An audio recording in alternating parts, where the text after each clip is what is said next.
பெரியார் இதெல்லாம் பேசியிருக்கார், பெரியார் இப்படிலாம் பேசியிருக்கார், பெரியார் இதையெல்லாம் மக்களுக்கு செஞ்சிருக்கார் அப்படின்னு நல்ல அப்பனுக்கும் ஆத்தாளுக்கும் பிறந்திருந்தா யாராவது வந்து மேடை ஏறி போய் சீமானுக்கு வந்து பதில் சொன்னோமா?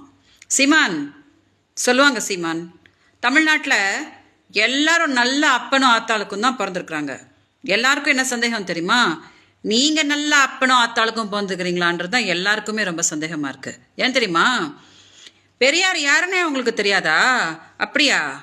சரி சரி, அவர் யாரு, தமிழ்நாட்டுக்கு அவர் என்னெல்லாம் பண்ணார் அப்படின்னு பெரியாரிஸ்டுங்க வந்து உங்களுக்கு சொல்லுவாங்க, சரியா? அப்புறம் திராவிட மாடல்ன்றது வந்து திருட்டு மாடலா? சரி, இப்போ நான் உங்ககிட்ட ஒரே ஒரு கேள்வி கேட்குறேன் சீமான். நானும் நீங்கள் கேட்ட மாதிரியே கேட்குறேன், சரியா? நீங்களும் நல்ல அப்பனும் ஆத்தாளுக்கும் பிறந்திருந்தீங்கன்னா இப்போ பிரச்சாரம் பண்ணிட்டு இருக்கீங்களே ஈரோட்லேருந்து, அந்த மைக்கை பிடிச்சிக்கிட்டு, அந்த மைக்லேயே எனக்கு கொஞ்சம் பதில் சொல்லுங்கள் சீமான். நான் உங்கள் பொண்டாட்டி தானே, நீங்கள் தானே போன வருஷம் வந்தீங்க, நான் மாதம் மாதம் 50,000 ரூபாய் கொடுத்துட்றேன், திமுக காரங்க முன்னாடிலாம் என்னை வந்து மானத்தை வாங்காத அப்படின்னு சொல்லிட்டு மார்ச்லேருந்து ஆகஸ்ட் வரைக்கும் நீங்கள் தானே என்னோட வங்கியில் 50,000 ரூபாய்லாம் போட்டிங்க. அப்புறம் நீங்கள் பண்ண டார்ச்சரை தாங்க முடியாமல் தானே நான் வந்து கம்ப்ளைண்ட் கொடுத்தேன்.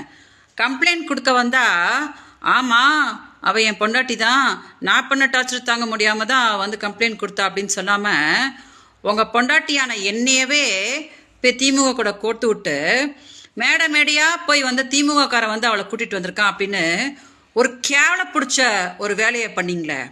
நீங்கள் நல்ல அப்பனும் ஆத்தாளுக்கும் பிறந்திருக்கிறீங்களா? அப்புறம் என்ன சொன்னீங்க? கண்டிப்பாக நான் ஒரு நாள் ஜெயிப்பேன், அப்போ உங்களெல்லாம் உண்டில்லைன்னு ஆக்குவேனா? அப்படியா சீமான்? கிடையவே கிடையாது. இந்த ஜென்மத்தில் நீங்கள் ஜெயிக்க மாட்டீங்க. என்னோட சாபம் உங்களை ஜெயிக்கவே விடாது.